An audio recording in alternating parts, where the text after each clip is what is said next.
Okay. Sorry about that, guys. Things are kind of nuts. I know it's a little bit later than I anticipated going live. Um, Apologies for that between technology and it's a little bit of a time warp on this farm that we're on. I did get a little sidetracked because long story short, I got back from the dog chiropractor and then there was bulls being moved and anyway, lots of crazy stuff. So let me go ahead. I want to start answering some questions and let me see. Oh, to do. All right, you guys were. I know you were like, wonder what's up. Anyway, I am back on, and let me go ahead. I'm gonna bring up the post because I know you guys were asking questions, and then that way I can answer questions. I can talk at least for a half an hour and kind of get that going. So hopefully you guys can see that. Oh, also, hey Laurel Ann, can you do me a favor? Can you shut my door? Thank you. Um, my puppy is yelling. He went to the chiropractor and right now he's not happy. He's in the crate, so we're gonna go ahead and let me see if share. Okay, I'm gonna share this link, and then I think if I go back to Facebook, I think this is the same link that you guys are on. So let me go ahead and put that on there. And I know I just kind of give everybody else a little bit of a link there. Okay, so I want to go ahead and take a look at these questions. And, like I said, I'm not going to necessarily be able to get through all of them, but I will definitely see what I can get through, at least in a half an hour. And they may or may not be in order. And you know what? Whatever we don't get through today, I'm going to be back on, next week, and then I can keep answering questions. So guys, keep asking questions, right? So I think what I'll just do is go on. Let's see. This is right. Okay. I'll go back to that. Hey, you guys have your questions here. Here we go. All right. Julie has a question. Oh, wait, if I go back here, oh my gosh. Here we go. Okay. All right. We'll start answering these questions. Okay. So anyway, hopefully you guys, oh, by the way, if anybody can say hello to me, just let me know that I'm broadcasting and somebody's listening. That would be amazing. All right, good. That's really good news. Maybe I can get a handle on this technology. This is kind of nuts. I'm really yeah, I'm getting older, but I'm not, anyway, whatever I don't answer today, we'll just keep answering and we'll just kind of, go from there or whatever. So, there's a question here. Julie says, train final alerts, top tips to avoid false alerts. That is a heck of a big question. I need my reading glasses. All right, heck of a big question. In terms of, here we go. Here's a pair. That makes me look smarter too. Okay, so train final alerts, top tips to avoid false alerts. A lot of that has to do with balancing your behavior chain and thinking about your body language. There's a lot that goes into that. If you teach your dog a train final response, you do have to be careful because it's a train final response. I always tell people is really easy to train badly. It's not that easy to train well. And what do I mean by training it well? Training a train final response well basically means your dog has to understand that the stimuli for the alert behavior is sourcing the odor, number one, or a verbal cue. If you go that way and you teach your dog it's a verbal cue, whatever it is, you need to have that connection between the stimuli, the correct stimuli that you actually intend, and the trained final response behavior. Unfortunately, a lot of times our dogs, when they learn things, may learn things that we don't intend. That's when we get false alert behavior on a trained final response. And that's why we have to be careful. And that's why it's easy to train badly, right? So for instance, if I was going to teach a down, I'm going to just make this up, down at a container as my train final response, or a down at the hide as my train final response. My dog understands the word down wherever I want to, wherever the dog is, they understand that word, they understand the word down, and they understand. And then when the dog understands how to find odor, they find odor, and then I cue down, and the dog downs.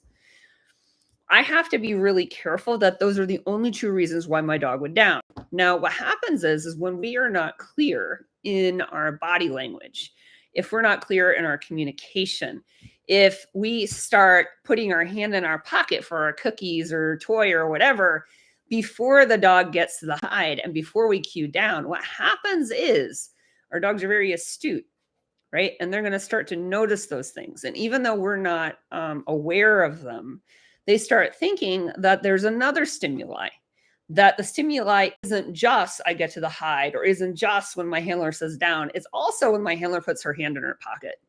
That becomes another stimuli, and that's what causes those false alerts. You also run into a situation where if you have, if you're, like in other types of handling conversation that your body might be having with your dog that you may not be aware of, things like standing full frontal at a hide, right? If you know where the hide is, you stand full frontal at a hide. Yeah, you're communicating intent. Anytime we communicate intent to a dog, it can become a stimuli. Again, we don't necessarily know what our dogs are learning. But if we want to have a TFR, and I'm definitely a proponent of a TFR, especially in certain situations, if I can be very astute and I understand how to manage the stimuli, right? I understand I'm very careful with my body language. I'm very careful with my communication. I'm very clear, right? If I can do that, then if I can manage that stimuli, I can avoid the false alert. Okay, so these are different things that you can do to try to avoid the false alert with a trained final response. I generally, especially if we're talking competitive nose work, it depends on whether or not I'm a proponent of a TFR. I do have a beautiful TFR on my dog Powder for containers. I don't hold her to it for the rest of searching, but for containers, she absolutely needs it. So sometimes you have to do that, but you have to kind of weigh, does it make sense? And can I manage that stimuli? And it becomes a risk assessment type of discussion. But hopefully, Julie, that answers your question. There's always, we could go down that rabbit hole probably for an entire episode, but we're not going to. But if you have follow-up questions, if anybody has follow-up questions, again, I'm just going to be kind of, working on that. So, all righty. All right. So I'm just going to go down this list, and then again, I'm sure I'm not going to get to everybody, but we'll answer questions, and then whatever we don't answer, we'll just answer next time. All right. Oh, this is actually quite a good conversation here. Lori says older dogs and expectations. So it's not necessarily phrased in a question, but I think we can absolutely talk about this. You know what? I have an older dog. Y is my mini Aussie, who is a very, very sensitive little guy. Like a lot of times you guys see me out there if I'm competing with my, I have high drive Labradors and everything. And it's just like, and they're really, fun to watch and everything. But I have trained, handled, and competed sensitive dogs, low drive dogs. My first summit level dog was, he was a Labrador-ish, kind of very sensitive guy, kind of moderate drive, one of those death row rescues, right? So I've kind of run the gamut there. I've had a standard poodle who not like basically no appreciable food or toy drive. Lost him at 14 years old, but very low drive, very, very low drive. He ended up competing him through NW3. I have mini Aussie, my mini Aussie, his name is Y. He's 14 years old right now. He, when I first started with him, he couldn't search 3 boxes in the front yard. And at the age of 13, he was an elite champion and won his last search. So I'm just saying that to say, yes, I've trained a lot of other types of dogs. And I have I have worked my dog. So Judd lost him to cancer prematurely, so I'm not going to talk about him necessarily. But Joey, my standard poodle, and Y, who's my mini Aussie, Joey competed until he got quite old, and Y he's kind of retired at this point. But my expectation of him, I mean, last year he was able to do elite, and I think based off of his health, I think he might struggle currently with a full day elite trial. I mean, he could do elite premier, but I think he might struggle with it. And it comes down to heat. If I have to, I might think about the venue. I might think about when I start thinking about like expectations in terms of trialing.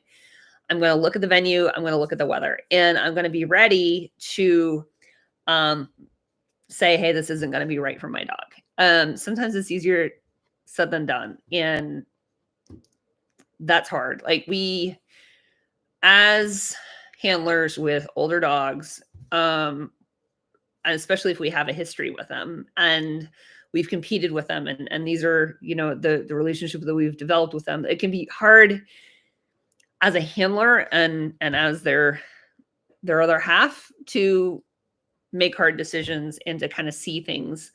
I think I competed Joey when he was too old. I think he had a hard time because he had cancer at the time, and he had a hard time with some of the walking to get to the search areas. And once I realized that, this isn't going to be fun for him, I stopped trialing. But from an expectation perspective, it is hard because we have to realize they are aging. And sometimes we have to switch our expectations. The expectation isn't necessarily I want to go out and win, right? Maybe the expectation is I go out and I just have a good time with my dog.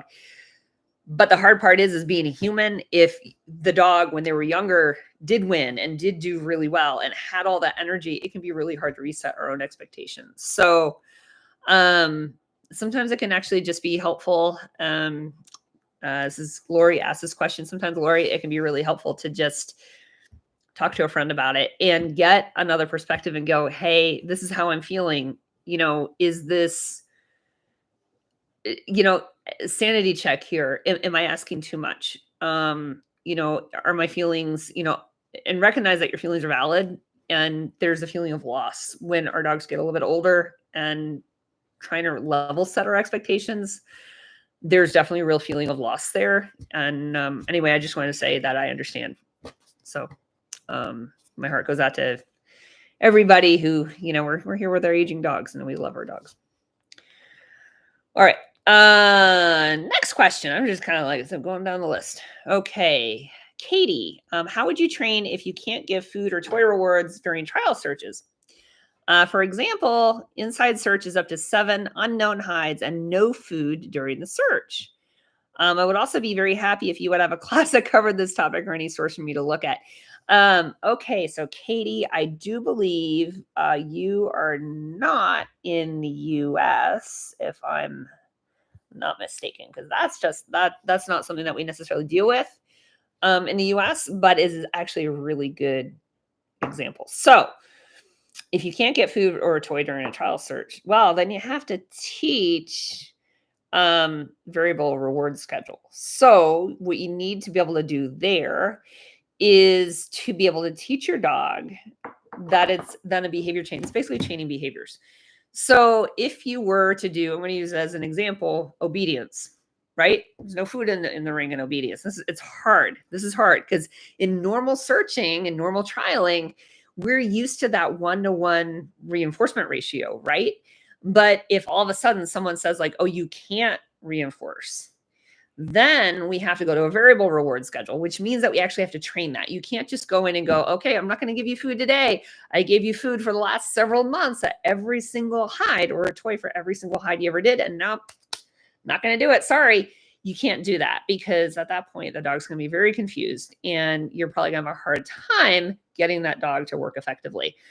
So you've got to chain that in. So it's kind of like if I were to do any kind of other type of behavior, and I ask my dog for a sequence of behaviors, and then at the very end, they get a reinforcement, right? It's kind of like you're building that And if you have a different cue, and as far as like a resource, talk to Robin Grubel. She's really good about teaching this sort of thing.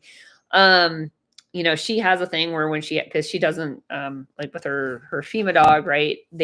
She doesn't reward her dog on a deployment, which makes a lot of sense.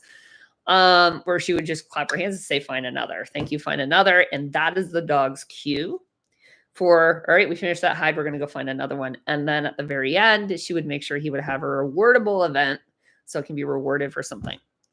It's kind of along those same lines, but you have to train that. And you have to train that in small pieces. So you don't just want to go out and do 7 hides, right? It's going to have to be a sequence of probably very easy hides, right? 2 easy hides, have a cue in between that says, thank you, find another, whatever it is. And after that one, leaving the search area, having that sequence of behaviors to then you have the reinforcement. So you can build up to that. It is absolutely possible. It is going to require some drive because from the dog side, because the dog has to be able to sustain the behavior and to sustain the quality of the behavior. So it's one of those things where you don't want to go cold turkey on it. You have to systematically train it. And I would say make sure you don't do 7 hides in the beginning. Work up to 7 hides and probably ping pong it. So it's not always a lot of hides. Sometimes the dog gets the reinforcement after 1 hide. Sometimes they get the reinforcement after 3 hides. But whatever it is, you've got to keep that communication very, very clear if you're going to do that. Hopefully that helps. All right, Nikki, training high-low hide pairs, specifically drills, exercises to help build the skill. I don't necessarily know if that's a drill thing. So like if we think about what drills can do things like setting expectations. So if we did it that way, if we did it from a drill perspective, drills can set expectations that can teach the dog to search high and low. That said, when I set a close proximity pair that's a high-low, what I'm actually trying to do is to teach my dog how to work that type of odor setup in a way that they learn the scent theory, right? And then at the same time, when I'm working my dog and I'm in a blind scenario, I have a tendency, because I do work a lot of close proximity pairs, and because I've trained the capability to work close proximity pairs, and my dogs have seen a lot of high-low pairs in training and a lot of high-low pairs in competition, that they're going to be sensitized just because they've done a lot of those hide setups to re-engage in odor immediately, because I've done a lot of close proximity. I've also trained my eye to look for that sort of thing. And whenever, I find a hide, I tend to kind of linger a little bit in the immediate area just to make sure that there's not something else. So I wouldn't necessarily say that it would be a drill or an exercise per se, but what I would say is that if you want to work on that skill, what you need to do is keep it to just those 2 hides. Okay. A lot of times we're like, oh, we'll do high-low. So let's do a high-low here and we'll do a high-low there or whatever. Or, and then, oh, hey, we'll do a threshold and that kind of thing. When we start adding in all the things that we want to train, or even doing it more than once in one search, what we can end up doing is confounding our what we're really trying to focus in on in our training objectives. So in that case, number one, I would be thinking about airflow. If you're not sure what airflow is doing, get a Cirrus wind indicator. Okay, so if you get like a Cirrus or something like that, that will show you your airflow, which works really well indoors. Then you can kind of figure out, if I set a hide over here and I set a hide over here, what are they going to do most likely, right? If you can do that, then you can start to think about, all right, I'm going to just set just these 2 hides, and I'm not going to time limit my dog, right? I'm going to try to maybe keep the search area kind of small, the search area itself, so that my dog doesn't hit 1 hide and then run off. Odds are, before I do high-low pairs, I've probably trained a lot of close proximity just to begin with, right? So I would definitely teach the close proximity first, right? Before I taught high-low, or before I did a lot of high-low. My workshop actually is still available. I just taught a Converging Pairs workshop at Fenzi Dog Sports Academy. And actually, you know what? I can go ahead and give you guys the link for that. So I'll put that in the chat. And that one, it's already happened. It happened on June 8th, but you can still get the lecture. So you can still sign up for the lecture. And so if you want to do that, that at least can, you can go there, and I'm just gonna put this in the chat box. Just a link to that. And you can go there and you can get the lecture. And that's how I teach close proximity work. So if you can teach a close proximity work, I would start there first. Get the dog really, really good at that. Then from there, I'd start working high-low pairs, and I wouldn't necessarily, I'd only set the 2 hides. I'd probably keep the area kind of small. And then I'd let the dog work those 2 hides just kind of in that area. So that's how I would do that. So anyway, the link is in the chat box. All right, just going down the list. All right, Caroline, my question is, in NW3, what is your advice for responding to our dogs if they give us a false alert? That's a loaded question. So responding to our dog, I'm assuming in this case, if the dog gives you a false alert and you call it, right? I think that's kind of what you're talking about, versus if they give you a false alert and you're like, I don't think that's real, and you don't call it, because that's 2 different things. How would you respond to our dogs? I'm pretty neutral there. I think we can actually get into a situation where we're kind of overthinking this a little bit. I think people have gotten like too sensitized, honestly, and start wrapping their dogs in bubble wrap. And our dogs are more resilient than we give them credit for. I guess that's really what I'm trying to say, is your dogs are way more resilient than anybody gives them credit for. And I'm not saying that as a handler of high drive Labradors, right? I'm saying that as a handler of my 14-year-old mini Aussie who turned into a really resilient little dude. You got to give them a little bit of credit. If we have a false alert, well, first of all, that's 1 hide out of how many hundreds of thousands of hides have you worked with that dog, right? And hopefully in your training, most of the hides you're doing are known hides anyway, and you're not doing that many blind hides. So if we think about it, if you're, training in a way that most of your hides are known and you're not allowing them to false alert. So if they look like they're going to false alert, you start to move a little bit and you move them off. So we're not building that history of false alerting. And then they get into a trial. Oh, okay. So the alert happens in the wrong space or outside of the judge's acceptable area. And the judge says no. Okay.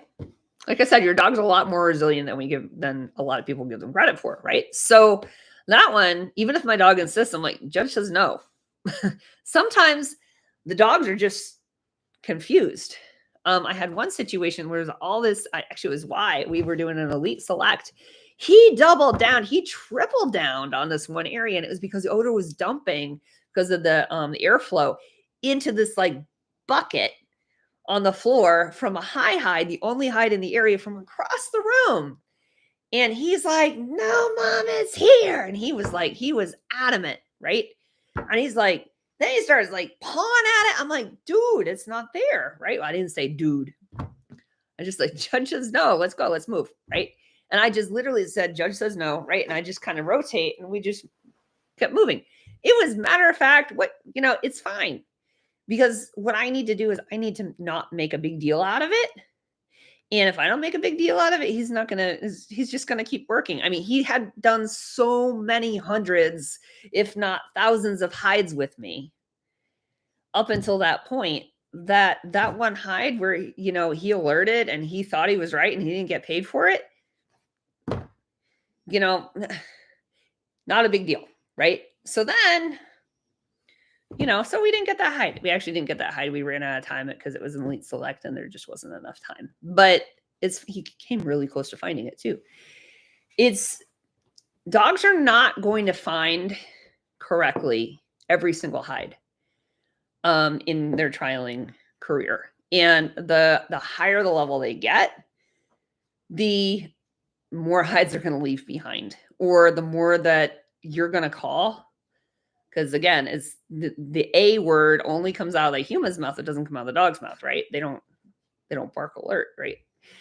So but the higher up you go and the longer you do this and the more, it's more likely it's going to happen, right? It's going to happen. But what we do is we have so much reinforcement history of all this really wonderful stuff where dogs have found the hides and dogs have been reinforced. They're fine. They're fine. I do think we have to be really careful that we don't we don't overthink that stuff. Just in general. So it's kind of my thoughts on that one. So hopefully that helps. All right. Next question. Start line release for, and I'm just going down the list. It may not even be in order. Apologies if it's not. I don't think it is, but it's in order on my phone. Start line release for a very short dog who you don't want to bend over. Yeah, you definitely don't want to bend over with a very short dog because it puts body pressure, right? So when we lean over, that puts body pressure on the dog, and body pressure on the dog, one of the things it does is it puts the creates handler focus. It can also make the dog feel uncomfortable. I kind of, you guys remember being at school and you're working at the desk, and then the teacher would come over and they lean over you like you're watching, right? Do you remember that? I remember it. I remember being very uncomfortable about that. And I kind of picture that's kind of equivalent to what a lot of what we do on start line. I sometimes see people lean over and they kiss their dog on their head or something like that, or leaning over like ready, ready, ready, ready. And really, that makes us feel good. Dogs don't like that. They don't like that. They don't like the body pressure. So in the case of a short dog, now granted, Y is short, but I mean, I know a lot of you guys have even shorter dogs. He's 15 inches or so. So I could actually, and the type of harness he had, it had a little ring where I could put my little finger on there and put the ring on the harness, and that's how I released him. But I also recognize some people have even shorter dogs. For those dogs, I would probably hold the line up above the ring, right? So that way I'm not leaning over, but I'm still holding the line. With my start line, I do pause on the start line. And I do that for a number of reasons. I don't really like a walking start line because I like to be organized. I like the dog to have predictability. I like and honestly, a big part of it has to do with arousal management. That's a huge part of it. So I can breathe in, I can breathe out. That settles my heart rate. That settles my dog's heart rate because they feel it. Go search. I've got a timing that's very specific because I also find that if you hold a dog too long on a start line, their arousal, if they're a naturally high arousal dog, their arousal goes up. If they're a naturally low arousal dog, they flatten, right? So if you stay too long, you get out of that optimal arousal stage. If you rush them, you're going to feel rushed. Your arousal is going to be high. You're probably going to make bad decisions. If they feel rushed, they're going to miss threshold hides. So I do believe it's important to just pause. And you don't have to pause and hang out. I breathe in, breathe out. But it is important to have a little bit of a start line so you can manage that arousal. But yeah, but I am definitely an advocate of not leaning over your dog. And if you have a short dog, I would just hold the line a little bit longer. All right, let's have another question here. This one would be this could be a long question, long answer, but I think it's a good one. So we're going to be going over 30 minutes for this one. But I am going to answer this one. I had this question that says, do you formally teach a human-directed search? As in, look here in this place, or is it just assumed by the dog if you point while you're at a trial? And how and when do you balance the dog-driven versus human-directed search? That's a big question, and I can start to talk about it, and we can definitely talk more about it later.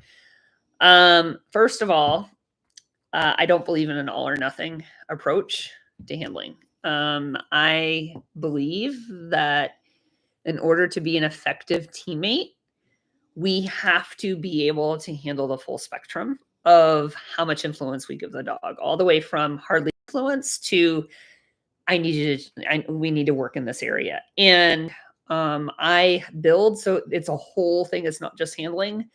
I do build resilience. I build independence. I build motivation. I build problem solving, right? All of these things I'm building in my dog from day one. And so as I handle, if I did only dog driven and I didn't do any sort of handler influence, I really think I'm missing a huge piece of teamwork. Because it's not just about the dog running around finding hides. It's a team. This is a team sport, right? Between, if it's sport or if I'm working with my working dog, right? It's a team effort. And I truly believe in my heart that my dog enjoys that aspect of it, that it's not just, they don't just find the joy in finding the hide. The joy is in working with me. My dogs love me. I have an excellent relationship with them. They want to work with me.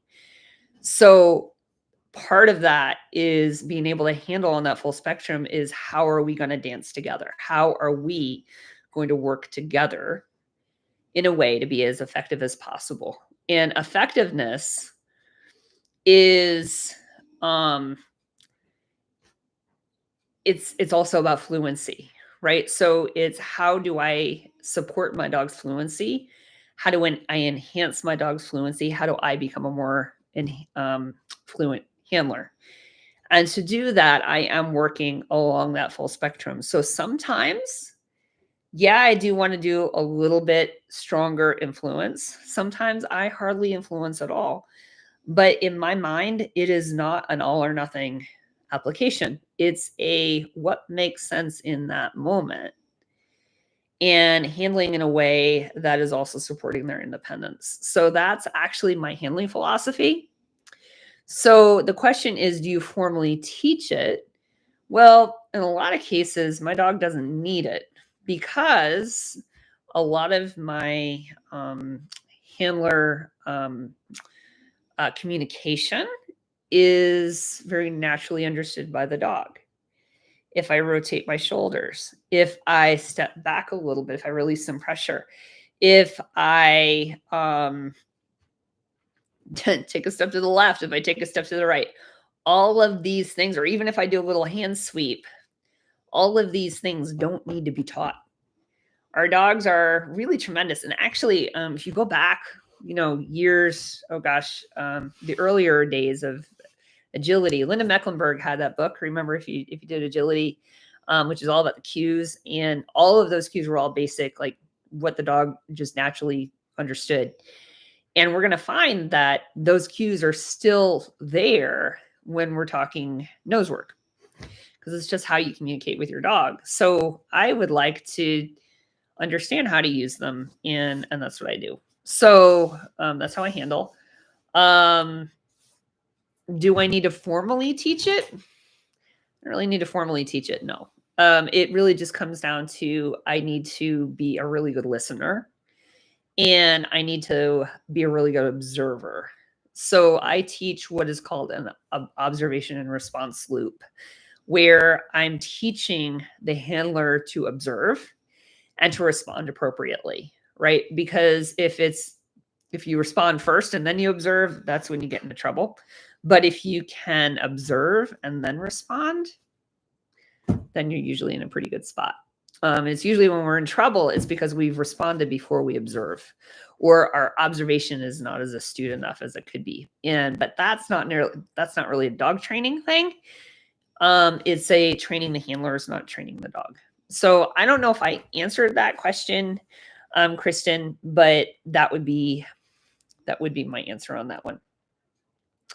So I think at this point, we're at 34 minutes. There's a whole lot more questions that we can absolutely talk about. We'll start talking about those next time. So what I would say is, keep asking those questions.